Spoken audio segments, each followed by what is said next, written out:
আপনারা যারা নতুন কন্টেন্ট ক্রিয়েটর আছেন এবং 2500 টাকার আশেপাশে একটি মাইক্রোফোন খুঁজছেন তাদের জন্য আজকের এই ভিডিওটি। আজকের এই ভিডিওতে আমি কথা বলবো মাওনোর AU PM360DR মডেলটি নিয়ে, যেটি একটি কন্ডেন্সার মাইক্রোফোন। আনবক্সিং এর মাধ্যমে আমরা ভিডিওটা শুরু করব। বাক্সটি খুলে শুরুতে পেয়ে গেলাম একটি ইউজার ম্যানুয়াল, পেয়ে যাচ্ছি একটি মাইক্রোফোন হোল্ডার, এরপর পেয়ে যাচ্ছি আমাদের কেবলটি এবং একটি মাইক্রোফোন স্ট্যান্ডও থাকছে, সাথে থাকছে একটি নয়েজ রিডিউসার ফোম প্যাড এবং সবশেষে পেয়ে যাচ্ছি আমাদের মাইক্রোফোনটি।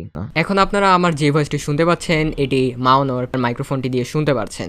এটি দিয়ে কোনো ধরনের এডিটিং করা হয়নি, এটি একদম র অডিও। এখন আপনারা আমার যে ভয়েসটি শুনতে পাচ্ছেন এটি একটি এডিটেড পার্ট, এটি আমি অ্যাডোবি প্রিমিয়ার প্রো এর মাধ্যমে এডিট করেছি। এই প্রোডাক্টটি তাদের জন্য বেস্ট হবে যারা ইনডোরে বিভিন্ন প্রোডাক্ট রিভিউ করেন। এই মাইক্রোফোনটি হচ্ছে একটি হাই সেন্সিটিভিটির মাইক্রোফোন, তবে এর গেইন লো হওয়ায় নয়েজ রিডাকশনে অনেকাংশে সাহায্য করে থাকে। আপনারা এটি পিসি, মোবাইল, ল্যাপটপ এমনকি সাউন্ড কার্ডেও ব্যবহার করতে পারবেন।